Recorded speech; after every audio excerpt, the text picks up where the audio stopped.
श्री गणेशाय नमः श्री प्रभु रामचंद्राय नमः लक्ष्मण वचने हर्षयुक्त होऊन स्वानंदे डुलत कथा सांगता श्रीरामा श्रीराम निजा कांत लक्ष्मण वचने हर्षयुक्त होऊन स्वानंदे डुलत कथा सांगत अनेक सविद्या देवी सरस्वती गणेशाचं स्तवन करून कथेला सुरुवात आहे. कथेचा अनुसंधान प्रभू रामचंद्र सिंहासनावर बसलेले दक्षिण मंजिला आनंदाने अनेक कथा सांगतात. दक्षिण म्हणजे आनंदाने कथा ऐकतात. कुठली कथा सांगतात ऐका.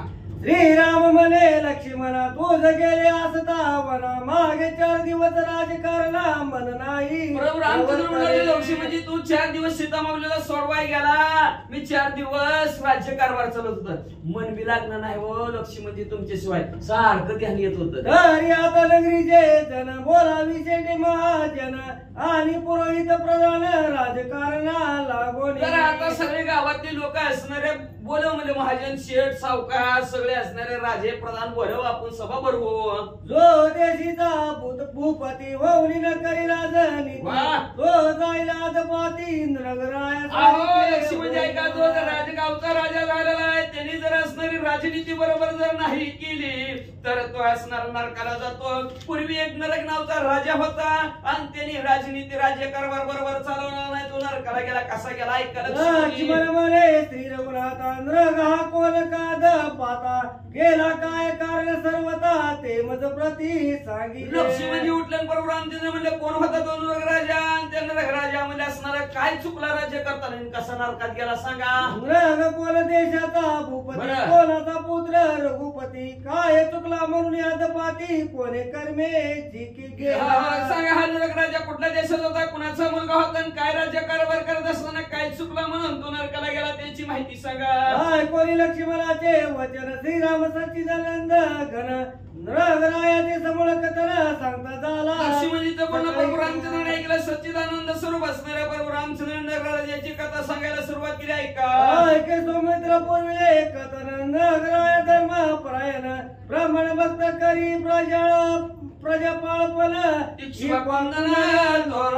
इक्ष्वाकुळातील असणारा तो हे नगराजा होता. म्हणजे असणारा आपल्या असणाऱ्या प्रजेचं पालन लेकरा बाळासारखं करणारा अतिशय व्यवस्थित राज्य करणारा पण नित्य गाई कोट्यानो कोटी सवस्त ब्राह्मणा दे जगजेटी सुवर्ण भूषणे शोभती पाटी नित्य वाटी गाई. रोजच्या रोज म्हणजे असणारा कोट्यानो वाटी गाई म्हणजे सोन्याने हिरे माणिक मोत्याने मडवलेल्या गाई ब्राह्मणाला दान द्यायचा. पुष्प करतीच त्या ब्राह्मण अत्यंत दरिद्री अंकिचन उच्च व्रती नेवेची कण उदर पोषण तेने. पुष्कर नदीच्या तीर्थाच्या ब्राह्मण होते म्हणजे अत्यंत दरिद्री किंचन होते म्हणजे असणार ते काही शेतातलं धान्य वेचायचं आणि त्याच्यावर आपलं पोट भरायचं अशा प्रकारचा त्यांचा कार्यक्रम चाललेला होता. त्या ब्राह्मणे घेऊन गोदान स्वग्रहिले मार्गी जाण चुकली देणू पुनरपी भवन राजियाचे पय. अशा ह्या पुष्कर तीर्थाच्या ब्राह्मणाला गाय दान दिली राजाने नृग राजाने बर का दान दिली. मग ती राजा आपलं गाय गावाकडे घेऊन चालला होता आणि जाताना काय केलं माहिती का त्याच्या हातातनं गाय गाव निसटलं.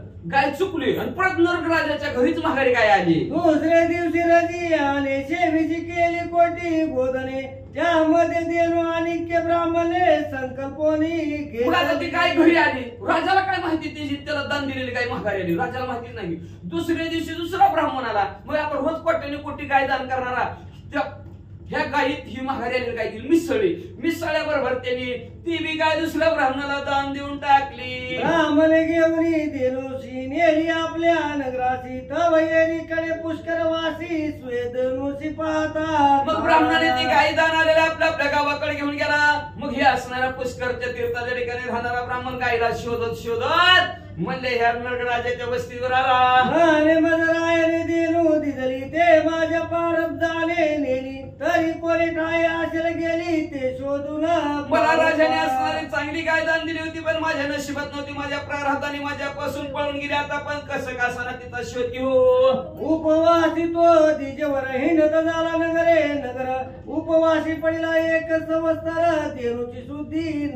ब्राह्मण गायीचा शोध घेत म्हणले असणारा 1 वर्षभर फिरला अन्न पाण्याचा त्या केला. उपवासी ब्राह्मण म्हणले 1 वर्ष काय मिळले नाही. अत्यंत क्लेशी होऊन कनकाला तीर्थाला जाण तव ते देणू प्रग्रही देखून बोलता झाला मग अत्यंत असणारा दुःखी झालेला ह्या गावातून त्या गावात हुडकीत होता. त्यावेळेस असणारा कणखल नावचं तीर्थ होतं. त्या तीर्थाच्या ठिकाणी आला डोखावून बघितलं तो अयो माझी गाय ज्ञान पाये तेनुसी तव ते ओळखिले निश्चयसी मग साध करून तियेसी शबळे येई म्हणून मग असणारा नीट बघितलं आपलीच आहे का. हो हो हो हो गाय कलर आपलीच गाय म्हणला. हात तरी मारून बघ अशबळे जप जप अशी हाक मारली. कोणी ब्रह्मणाच्या वचनाची देणू लागली पाठीशी तव ते कनकल तीर्थवासी चरित्र पाहत तिये. मग म्हणजे असणारा लगेच त्याने ब्राह्मणाने हाक मारल्याबरोबर गायीनं लगेच हंबारडा फोडला आणि गाय त्याच्या मागे जाऊ लागली. आणि ती कणकल तीर्थाचा ब्राह्मण त्याच्या माग माग बघायला लागला काय चाललंय. प्राचिया पाठी लागे देणू चालली मागे मागे तव तो येरू बोलिला रागे कोणाची देणू ब्राह्मण पुढे गाय पाठीमाग चालली त्याच्या. बघा प्राणी अति जीव लागला की प्राणी बरोबर येतात आपण माहिती आपल्याला. आणि ती गाय त्याच्या मागे चालली तर ती कणकल तीर्थाचा ब्राह्मण म्हणला अदेव बाप्पा कुणाची गाय चालवली. देणू चोरा कोटलीचा वाशी माझी गाय चालवून नेसी तुझं दंडीने राजसभेशी परस्पर कलह. अरे मला कुणाची गाय घेऊन चालला म्हणलं असणार बघू काय तुझ्याकडे म्हणला. तिने हाणारा म्हणला अरे माझी माझी घेऊन चालला बघू काय तुझ्याकडे म्हणला. मग दोघांशी भांडण लागले म्हणले चल बरं त्या राजाने दान दिली म्हणले त्या नरक राजाकडे चल भांडण मिटव. परस्पर करती वाद परस्पर करती संवाद एकमेकाशी मार्ग शब्द बेदुनिया बोलत. आता काय भांडणात काय खूप गुळखोबरं असते काय. तू चोरताय अरे मग घेऊन तू चोरतोय चोरतायच म्हणले. ह्याचं ही उचललं त्याचं ती उचललं मला माहिती आहे की म्हणले. अशी एकमेकाला एकमेक बोलता बोलता पुढे काय झालं. आईचे बांधत बांधत दोघे जण रगरायचे नगराले जाण आती रमले क्षुदे करून राजदर्शन नव्हे. असं वाटलं भांडण करता करता दोघंचे दोघं नरक राजाच्या शहरामध्ये आली. भुकेली व्याकुळ झालेली होती. धडपडायची पडायची उठायची पण चोरट्या म्हणत निघाली. 2-4 दिवसापर्यंत रायाचे दर्शन नवे प्राप्त शोभले विप्र शाप देत झालेंद्र ग भूपतीशी. मग म्हणजे असणार 2-4 दिवस म्हणजे ही त्याच्या दरवाज्यात जाऊन बसली भांडण मिटवावली. पण आता राजा भेटलाच नाही त्यांना. वैतागली की दोघंचे दोघं रागाला रागाच्या भरात असणाऱ्या नरकराजाला शाप देऊ लागली. क्रोधी अत्यंत तप्त हो शाप देत झाले ब्राह्मण मंदिराय तुझं कृकळपणा शीघ्र काळे. अतिशय रागाच्या भरात असणाऱ्या ब्राह्मणाने शाप दिला राजाला लवकरात लवकर सरडपण ये. कार्याची उत्कंठा मोठी म्हणून आलो तुझे भेटी तू दर्शन नेदीची शेवटी अवश्य कार्यालय भली मोठी असणारी उत्कंठ होती. आमचं भांडण मिटवशील नेमकी काय कोणाची त्याची त्याला देऊन टाकची भांडण मिटवची ह्या आशेने आलो होतो. आणि आम्हाला का तू 4 दिवस दर्शन दिलं नाही म्हणून म्हणले तू सरडा होशील. बहुत शास्त्र वर्षे शत तू कृकळ होती होशील निश्चित विवर माझी होशील गुप्त दुःख फळ. दुःखाची फळं तुला भोगावं लागतं. आम्हाला ताप दिल्याबद्दल म्हणले तू 1000 वर्ष म्हणले असणारा सरडा होऊन बिळात बसशील.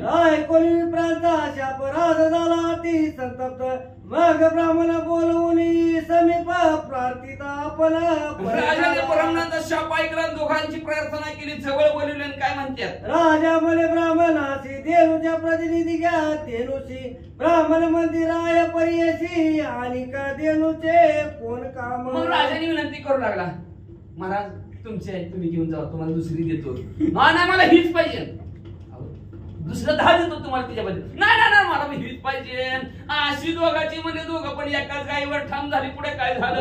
राजा झाला शरण स्वामी मत द्यावे उशप वचन मग ते ब्राह्मण करत क्रोध होऊन वचन बोलते.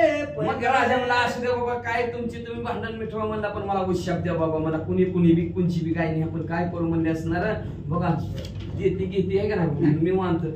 व्यवस्थित बी चुकतंय घेण्याने बी चुकायला लागलं दोघांचं. मग तिसऱ्याचाच असणारा कुटाणा झाला. एवढा दानशूर राजा आपण खटकला म्हणले त्याला उशाप मागू लागला. आणि ब्राह्मणाला म्हणला मग ब्राह्मण असणाऱ्या जरासा राग शांत केला ब्राह्मण मंडळी ना काय उशाप देतात आहे का. ये तू कोणी उत्पन्न भूत वासुदेव नामे विष्णू साक्षात जयाचे राम स्मरत अंत महापातक होत. असो यदुकुळामध्ये असणारे असणार हे श्रीकृष्ण परमात्मा म्हणले यादवांच्या कुळामध्ये जन्माला येतील त्यांचं नामस्मरण केलं की तुझं पाप नाहीस होईल. लीला विग्रही श्री नारायण अवतरित कोळी जाण दयाची कथा परम पावन शापापासून सोडविलं. महामध्ये असणारा लिहिलेलं हे धारण करणारा श्री विष्णू परमात्मा भगवंत यादव कुळाच्या ठिकाणी अवतार लिहिलेलं आणि त्याची असणारी सुंदर गोड कथा ऐकल्यानंतर तुझा उद्धार होईल असं ब्राह्मणाने शाप दिला. वासुदेव परमात्मा आपण राया सोडविल शापापासून मग ते दोघेही ब्राह्मण थोर सुख पावले. वासुदेव परमात्मा म्हणले असणारा आहे तुम्हाला असणाऱ्या शापातून सोडविला असं म्हणल्याबरोबर राजाला आनंद वाटला. दोघाही ब्राह्मणांना आनंद वाटला आणि ब्राह्मण काय करू लागले का ते देणू दोघी जणी दिदली आणि का ब्राह्मणा लागुनी पुढे काय वर्तले चाप शरणापाशी सावधान अवतार. असं अशा प्रकारे असणारा राजाला शाप दिला आणि राजनीती कशा प्रकारे आता सरड्याच्या रूपामध्ये राजा कसा राहायला लागला काय राहायला लागला त्याची कथन पुढे ऐका म्हणले. रायाची साप झाला राजनीतीशी चुकला या कारणे लक्ष्मण वाहिला कार्यकारणा. अशा प्रकारे राजा राजनीती करत असताना थोडासा चुकला तर त्याचं फळ त्याला सरडा व्हावा लागलं. म्हणून मी कार्यकारण लक्ष म्हणजे विसरत नाही व असं प्रभू रामचंद्र म्हणते. राजा राजनीतीनं करी एवढी वेतन तयाचे श्री वाजवी सौमित्र निधारी धरती संदेह. राजनीती राजा चुकला की राजाला त्या पापाची फळं भोगावं लागतात त्यांना राजाला भोगावं लागली. मग माझं बी तसं होईल र म्हणून मी शास्त्रावर बोट ठेवून व्यवस्थित म्हणून गावाचं देवाचं गावाचं कधी खायचं नसतं. शरण पुढे पुढे आहे निरूपण मृगरायाचे कथन सावधान अवधार. म्हणून असलेल्या गावा का आपल्या सद्गुरू शांतीप्रम एकनाथ महाराजाला शरण गेलाय. शरण जाऊन म्हणजे असणारा राजाचं कथन अतिशय गोड आहे सुंदर आहे. पुढच्या अध्यायात ऐका. तिसरी भावार्थ रामाने उत्तरकांड एक कारटी काय मृगराज कथन नाम 53 अध्याय. श्री कृष्ण अर्पणमस्तु शिवम भवन्तु पुंडरीक वदन श्री ज्ञानेश्वर.